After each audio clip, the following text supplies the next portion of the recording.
James, welcome to the show. Thanks for joining us. Thanks for having us down. Do you want to just start by telling us a little bit about your early background in business?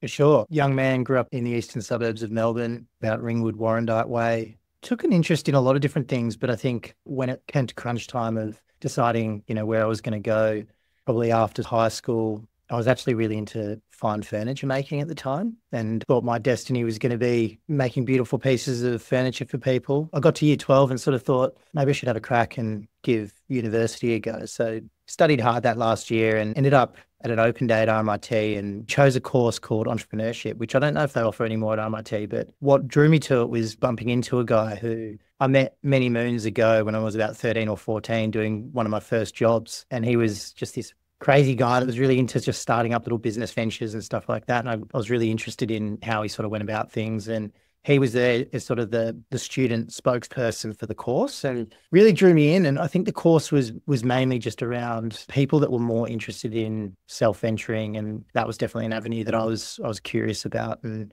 ended up getting into the course. And I found university not to be the topics and the studies, but more about the discipline of study, and just met so many wonderful people during that time and took me into my first jobs and opportunities, one being with Ned Dwyer, who went on to do some great stuff in the tech space. Then he started a digital marketing agency called Native Digital. And that's where I sort of cut my teeth in agency land. So take us through that part of things. You've gone through the entrepreneurship course, which is probably great, but it's a lot of theory probably, or was it practical? There's a bit of practice there, but I think for anyone young out there listening, you don't really know what you want to do. You don't really know what path to take at age 18, 19. And I was just always someone who eyes wide open to opportunities. So that's been evident throughout my entire career and how I've built my businesses now. But at that time, Ned was running businesses and trying to study this course. And I was more on the studying course and going out and getting pissed and working in a cafe part-time to pay my way through uni. And Ned, we sort of cut a deal at that point. I said, I'll help you get through some of this coursework if you give me a job at the agency. So he did.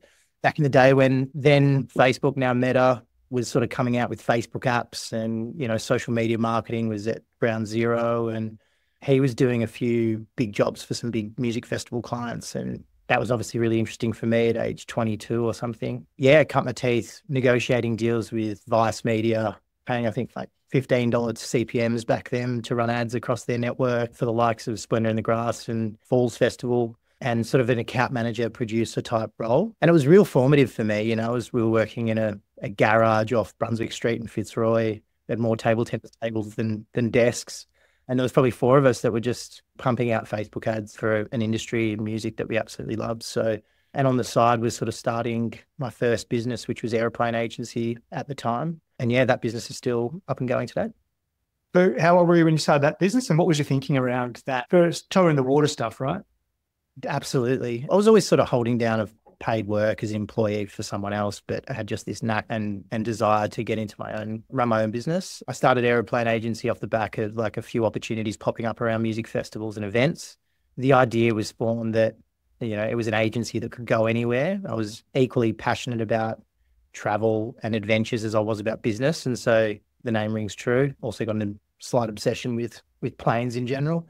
Used to sit at the end of the Virgin Terminal at Tullamarine and watch them take off and all that sort of stuff. So there's a backstory there, but I think the business was just really a vehicle for me to do interesting projects that I was passionate about.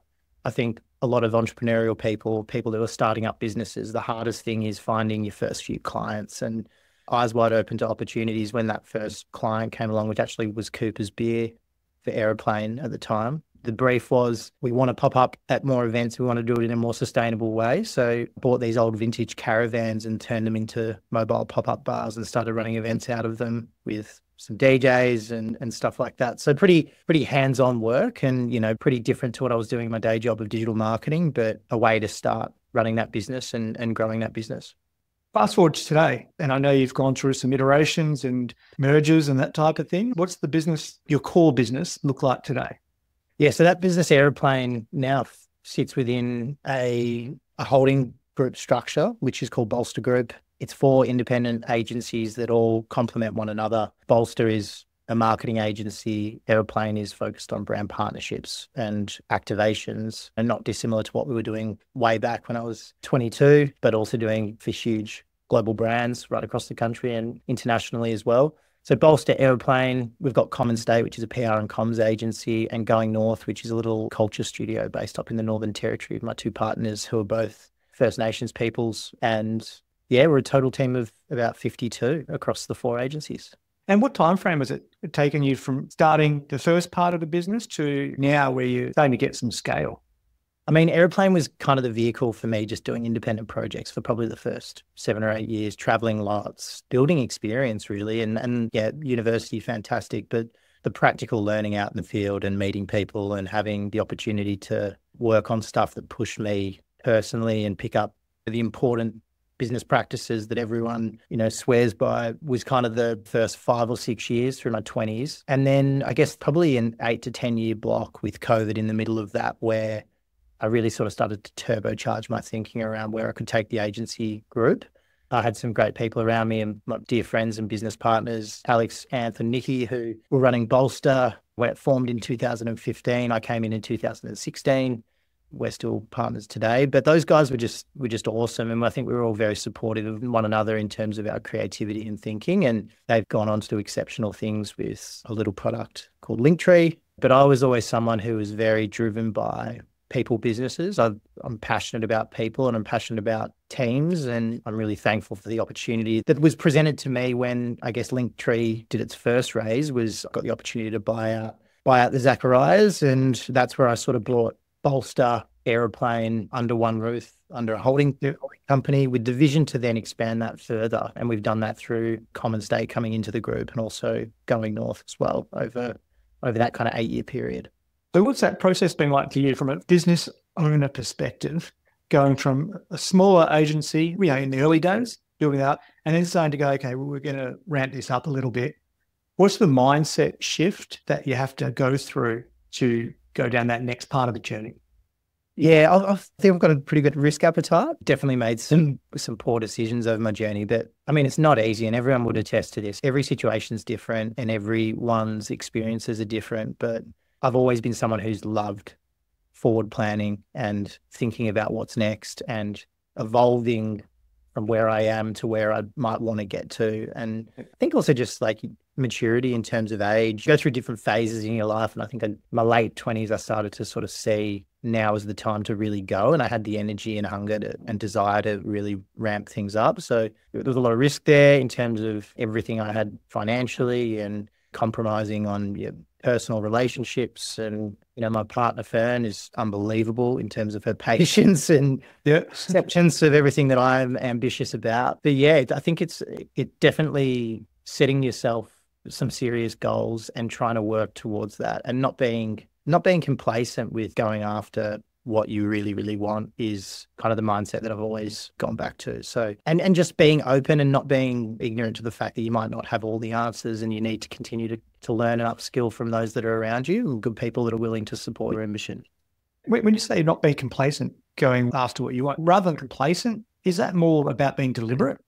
Definitely. And I think there's, it comes in waves, and I'm sure you're the same, Dion. Like when you're on, you feel electric. You can feel that you're operating is your best self. And there's other periods where, whether it's just a slump in your motivation levels or there's something going on in your personal life, like we're all human at the end of the day, and we can't operate at 110% every single day of the week, 365 days a year. But I think like just coming back to, I think I've gotten a lot better at coming back to purpose and the vision of where I'm headed, and carving out space to be very deliberate with the time that I spend on things these days. But also in the startup phase, like the greatest thing about working with my partners at the time in Alex, Anth and Nikki and Daz, we were all just throwing caution to the wind and just going for it. If someone had asked us to do a job, they had no right to do that job whatsoever. We had never done it before, but we would say yes every single time, and we'd figure out how to do it. And the way that I hire these days, I'm always looking for that quality where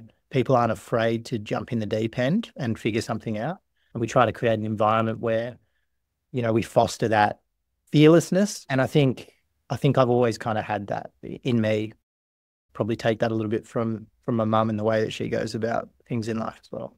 It's interesting you talk about just saying yes and then working it out afterwards. I remember hearing that advice many years ago from a guy who was in earth moving back in WA where I'm originally from, and he actually mentored my dad back in the day. So he's like 80 now or late 70s. His view was in the earth moving business, same thing. Someone rings up and they need X amount of machines on a mine site. Can you do that? He'd just say yes. And then hang up the phone and go, shit, how am I going to get all these machines up there that I don't have yet? And then he'd work it out, right? And I just think there's something in that in terms of say yes, take it on and have a go and then work out the rest of it. It's a really good point. And I think there's been so many moments where I've walked into a boardroom with some heavy hitters or perceived to be big dogs in the room, and you break it all down. Like, I don't think there's anyone now that I feel, I mean, maybe if you're talking a president walks into a meeting room or something like that, but I think I learned a huge amount of resilience and also confidence in just being myself and being true to who I was. And just because you haven't done something before doesn't mean you can't do it. We've always kind of tackled problems with that mindset. And back to the point around people in the room, I don't feel that intimidation maybe that I felt in my early days. And I think the more that you can realize the knowledge that you do carry and that you can contribute and ooze that confidence, the better results you'll get in those situations. So I think that's an interesting point because, and I've noticed that over the years too, and there's two parts to that I think is one is as you get better and better at what you do and get to that. So when you're first starting anything, you sort of white belt, if you like, and then you build up. And then when you get effectively a black belt in whatever it is you do, you've got that level of confidence that you know what you're talking about. If you don't know, it's not a big deal. You've seen it all before. If there's something that you don't know, it's simply that no one else knew it anyway. You go work it out and it's a problem to be solved. That's one part, just confidence in knowing that you know everything you need to know in your industry. And then the second part is being exposed to those other types of people that you're talking about who might be perceived heavy hitters, or after you've seen enough of those sort of people, the mystique and the aura of that when you first meet those sort of people, it disappears and you just realize they're all just people, no different to anyone else. It doesn't matter who they are. So I think once you're exposed to it, it starts to disappear and you go, oh, okay, hang on, we're all the same here. And no one's got superpowers. That's quite a leveling thing, that which I think sometimes when you're younger, especially gives you more confidence because you realize, oh, hang on, there's nothing special about a lot of these people that's beyond. And I think a lot of people who put people on those pedestals never see that part. But realizing that I think is quite an advantage in business, right? Couldn't agree more. Yeah. Internally in our business, we've bought and built, and now it's a big business now. We're a solid size agency with lots of different tentacles, and there's aspects of my business that I've worked at the absolute coalface in doing every element of what I ask my staff now to do in their roles. Yeah. And there's others where I haven't spent as much time, and those I've really started to recognize that I need to spend more time deeply immersed in those areas, doing it myself to fully understand and be relatable to my staff when they've got challenges or there's things that I need to come in and impact at a more senior level. So I think that's one important thing, is just like relatability around being an expert in your field. And even if you're a senior person within the business, not being afraid to get your hands dirty and really understand what's going on at the coalface, because then you'll have better relationships, I think, with staff and with clients at that level. But that also goes with externals, and the mistake that you just talked around,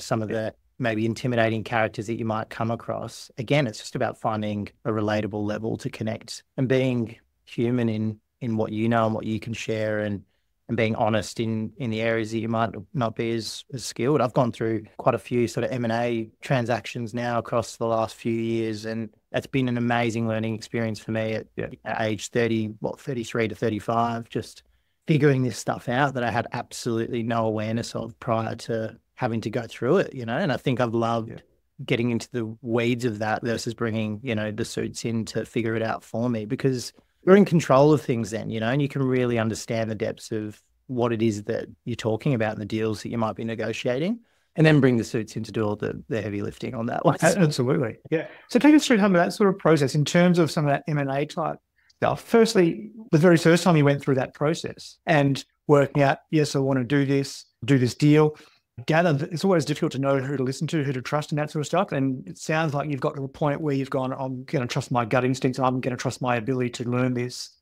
as I go, which, especially if you're going to grow through M&A and that type of thing as well over time, that's a really important skill to learn as you go, because it's repeatable, right? And there's little things along the way. You can outsource that to people, but people are going to do deals that or suggest deals for their own benefit. There's fees involved, all those types of things. If you can cut to the chase of it all, and then, like you say, have people come in and do the parts that need to be done by them. But if you can drive that stuff and you understand that side of things, you're all the better for it, I would have thought. But take us through that from the first one and then, your most recent. Yeah, absolutely. I mean, it's funny because I didn't even complete year 12 maths. And then, majority of maybe a third of my days in spreadsheets, crunching numbers and calculating whether it's job for a client or whether it's stuff, more complex stuff like this M&A stuff. But I'm fascinated by it. It's just something that I've been really gravitated towards since I've had to go through it. And yeah, as we said, like being in control of all of that yourself before you need to bring on external experts to be able to fill the knowledge gaps. The first one I went through was pretty daunting, and it was a steep learning curve. And I probably asked a lot of dumb questions to the people around me, and there was probably off camera, a lot of shaking head and whatever. But I think it was just a good process to go through to really deeply understand what I was getting myself into. Because at the end of the day, I was putting up every dollar I had, I was putting on the line. And this was in the middle of the height of COVID. We were in, the most heavy lockdowns in Victoria. And I was having to make this decision where it was putting everything I'd earned to that point on the line to a people business that had very little IP, was working in an industry that was completely shut down in music and entertainment. Looking back, not a great business decision at the time, but where I sit today, very happy I did what I did. I think just going through that whole process was very enlightening. A lot of questions. I dug deep on the why, asked myself a lot of questions, but I don't think, with anything, there's never a perfect science to this stuff. There's a lot of pairing the data with instincts and then just making a decision. I think there was almost a period there where I was probably a bit paralyzed in the decision making, and eventually I just had to make a decision, and that's a challenge for a lot of business owners where there's so much noise and there's so much going on, particularly when you've got a lot of staff and you've got a lot of opinions coming in. Find good data points to form your insights to help you make decisions, and pair that data with your instincts and your gut intuition, because I feel like that component's as important as what the numbers say. What was the driver, I guess, psychologically, when you're looking at making that first transaction, when it sounds like the easiest option, the safest option, especially with that the spectre of COVID, would have been just to not do it? And even if you wanted to do it, probably the most sensible thing, probably beat away. So what was the driver? Now, you've backed yourself and gone down that, but what was the underlying driver that made you say, I'm going to do this now, I'm not going to wait till this is over? I'll tell you what the number one thing was in a second, but a few of the things that influenced my decision was definitely like, do I love what I do? Do I absolutely love what I do? And the answer is yes. Like we're so privileged to work in the space that we work in. We've got an enviable client list of just awesome creative people doing amazing things across music, arts, culture, interesting brands playing in the space. So, and we make fun stuff. I often remind staff and team that it's not open heart surgery. We're not saving lives. We're bringing joy to people through entertaining content, events, whatever it might be. So keeping that top of mind is important. But yeah, love what I do.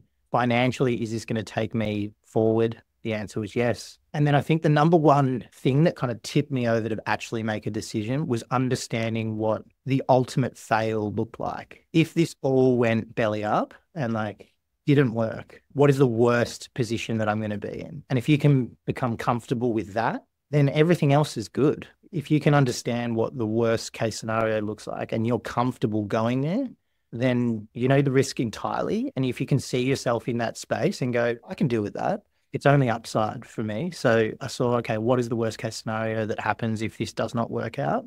And I felt comfortable with that. And that gave me the confidence to make the decision to move forward with the deal. That's super interesting in terms of the reason. But that's not the reason to do it, right? The reason to do it is obviously massive upside in terms of where you want to go. So that's the real driver. Do you know what I mean? So the safety that you can see that other people might not, right? Other people might look and go, if it all goes belly up, that's terrible. I can't cope with that. You were able to rationalize that, and that helps you make the decision. But that's not the driver of. Yeah, the drivers were a love and passion for what I do. And is this going to financially drive me personally forward?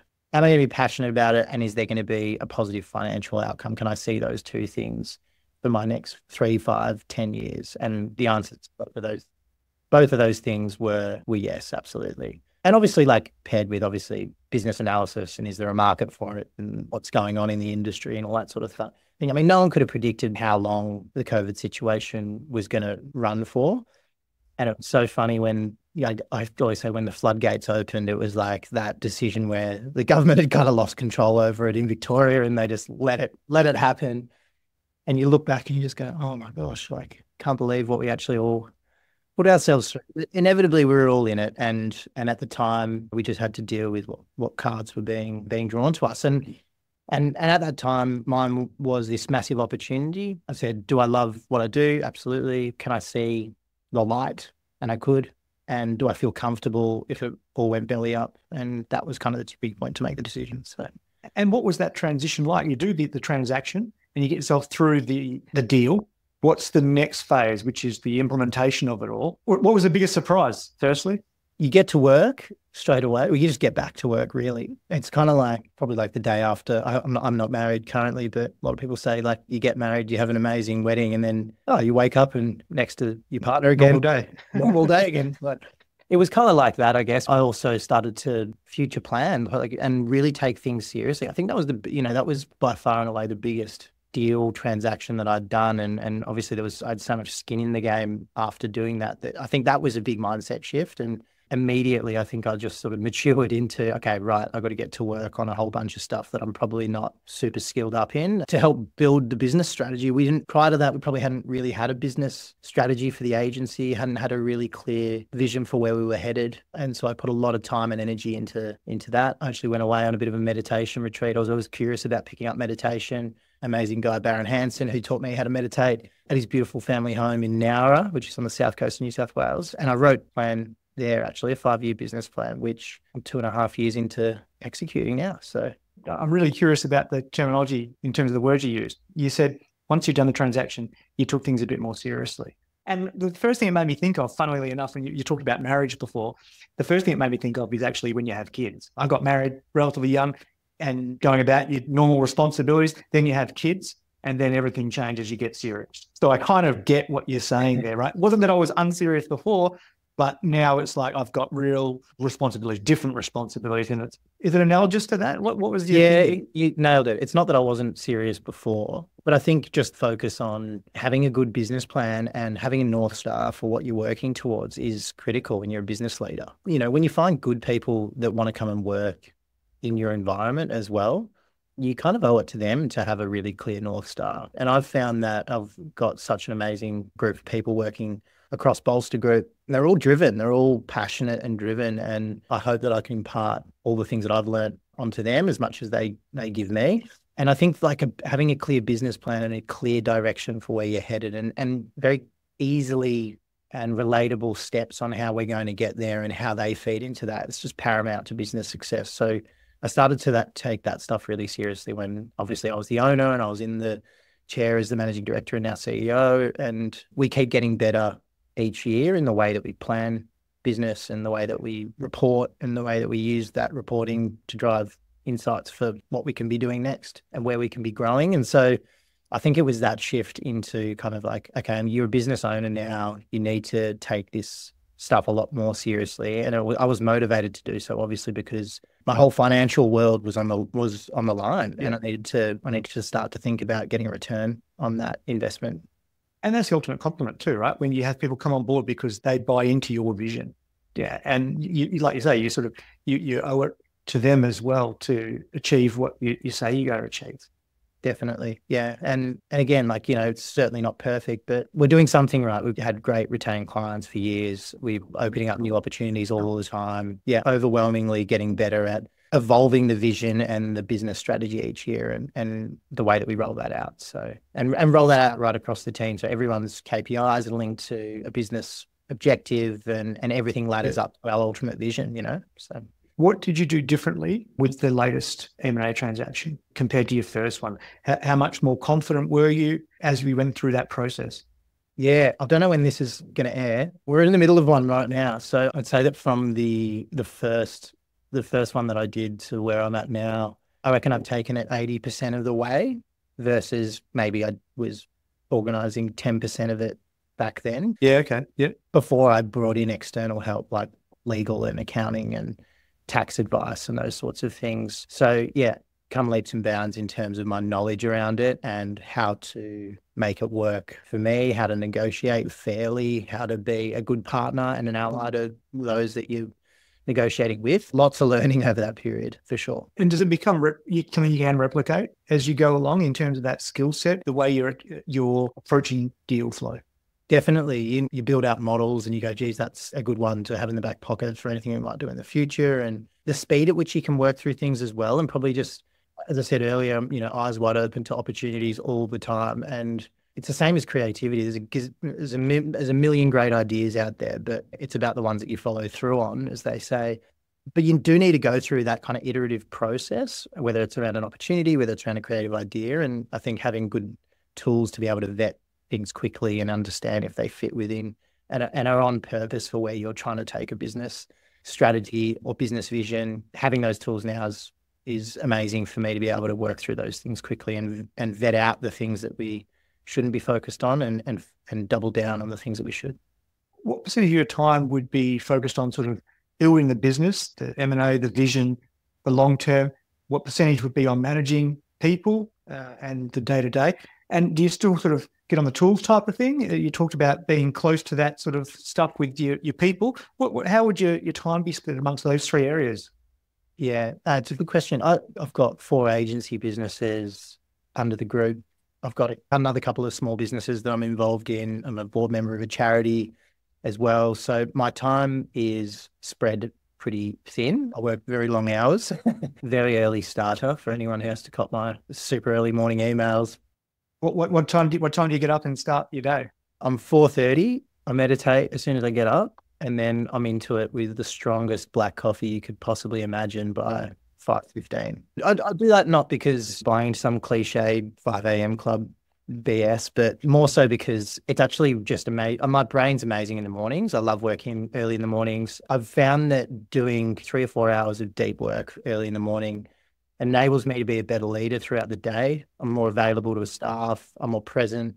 I'm less concerned about the inbox filling up, and I quite enjoy it. I've got a competitive edge about me, I always have, and I feel like I was going to say, is that because you got in and done the key things you need to get done, so you feel less hurried, I guess? That when other people come to you with stuff, you can stop and spend the time on those things because you've got the most important things done already. And so you're already ahead. If I look back to when I first sort of stepped into a managing director role, it's funny because Bolster's a work environment, and whoever listens to this would know, like, it's such a fun work environment that you become mates with people, right? It's inevitable. It's the most not corporate organization that you could be involved in. And I think like there was a period where I was, you kind of mates with everyone. As soon as I stepped into that director role and took over the business, like, people just look at you differently. Doesn't matter if you're the same age, doesn't matter if you've been mates for 5 years. As soon as you become the boss in an environment like that, people look at you differently. And I'd had a really tough time with that early days, and I had to shift the way that I behaved and the way that I reacted to things, and every word you speak is judged by staff. And have you got some examples of that type of change that you had to make? Yeah, just like not probably tapping out of some social occasions where it was more appropriate not to be there, and just allowing staff to connect and do their thing. Yeah. Definitely just in the day-to-day communications and the words that you use, because everything changed. Everything was judged. Everything was looked at differently. And it carries weight. Your words carry more weight. Absolutely. And the tonality of your words also carry a lot of weight. And I think that was a steep learning for me. A lot of lessons learned around that. And I think I'm in such a good spot with that now, but at the time it was really challenging. And I think like fast forward to now, is kind of the tonality and the words that you use have a really profound impact on the people around you. And I think when it comes to business strategy and leadership, just being really clear and simple with your directive is, I think, the thing that I've found the most effective. Is don't overcomplicate things with individuals. Don't bring them in and overshare things that are just not relevant to them. Just give them clear direction on what's required. Make their job as simple as possible to execute. Make it fun, and you'll get a better outcome that way, I think. So, what was your biggest weakness from a leadership perspective that you sort of had to overcome? It was kind of tied in with that, I think. I wear my heart on my sleeve, so very passionate and probably emotional individual. And I think I've matured massively in that space. It was funny, like you asked me sort of how did you navigate things through that time and out of COVID and post the first M&A. We worked so hard to keep everyone in jobs, and we went down to skeleton staff and all that sort of thing. And then I remember like probably 3 months after that we'd done the deal and was building the strategy, and I'd announced the strategy to the team and was building this sort of trying to build this momentum and excitement. And we had about 7 or 8 staff. As soon as the floodgates opened in terms of the world opening up again, we had probably 7 or 8 staff who'd been with us for a really long time and endured COVID and all that sort of stuff, all leave within the space of 6 months. And it hurt me. It cut me really deep because obviously I'd just taken on the business and I was like, is this a reflection of their belief in me and where I'm taking things? And it wasn't that. It was just that I'd gone through absolute hell and back, and everyone needed a change. Everyone needed a reset and a refresh. And it took me a little while to get over that and understand that it's not about me. You know, everyone that comes through our door at Bolster, we're lucky to have. All we ask is that they put in their best effort every single day to work as hard as they possibly can to produce amazing results and contribute to the business and what we're doing. But we're lucky to have them for as long as we have them. And it took me a while to get to that point. But yeah, the biggest lesson for me is probably just removing, I think, the emotion from things and just being a little bit more, I don't know if pragmatic's the right word, but yeah, just changing my communication style and being very... Is it being considered? Being very considerate of the words that I use and very aware of how those words and that passion and drive and excitement and chaotic energy or ambitious energy or whatever it might be might not resonate with everybody. And you've got to be, considered absolutely in your leadership style to each and every individual.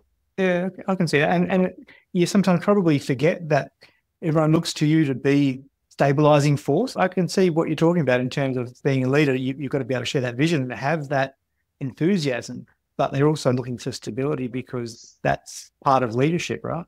Calmness, stability. The best thing I did was structure a really strong senior leadership team who I all adore, and they're all wonderful operators and great human beings, and brought in a general manager and group COO last year who's been instrumental in just that stabilizing piece. We've learned a lot in separating our 2 roles as COO and CEO to make sure that I'm outwardly focused on growth and driving the business vision. I'm also still heavily involved in recruitment and the hiring process and building the culture of the agency. And Julia is unbelievable at really holding down the fort and running the day-to-day operations and ensuring there is that calmness and stability within what is a pretty chaotic environment sometimes as an agency business that's working in entertainment. What do you love most about what you do? Yeah, the people I get to interact with. I'd say that we're such a relationship-based business. We've got such awesome relationships with staff, with our clients, with our creative network, the contractors that come in, the suppliers that build stuff for us, everything. I think I love people and I love those relationships. And I don't think anyone, unless you want to go and specifically be a doctor or be an astronaut or be a firefighter, everyone that sits in that gray area of not really knowing what they want to do. I didn't set out to run an entertainment marketing agency, as I said, being eyes wide open to opportunities. And then everything that I've always done has been underpinned by people and relationships. And that's the joy that I get out of work day to day. You know, a lot of my work, problem solving, putting out fires, contracts, business negotiations. I'm still somewhat involved in the execution at work with clients, but the joy that work brings me is always centered around people. What's next for the business? And when I say next for the business, the next 1 year, but also what's your ambition? It ebbs and flows, my ambition. Very few dips, but I think it changes, it evolves. What's next for us? As I said, we're in a really exciting negotiation at the moment around a strategic partner coming in who's going to help exponentially with growth for us. We're pushing into international markets, which is really exciting. So doing a lot more work in Asia and also the States. So those are 2 great key growth markets for us as a business and group. Other verticals, we just launched yesterday a new gaming vertical called Superstate, which is very exciting. And I think for me, again, we've got wonderful staff working at Bolster, and I want to provide those guys with the opportunities for what comes next. I'd love to see the same heads in the business in 2 to 3 years, but in completely different roles where they've taken a step up and been able to earn more, been able to tackle new challenges. So yeah, I'm excited for that thing, the international expansion and obviously enabling our people to go to the next level as well. Sounds interesting, mate. I'm really looking forward to hearing about the business in the next decade to come. It's an exciting journey. Thanks, Dion. Thanks for having us on the pod today. Mate, it's been great. Really enjoyed it.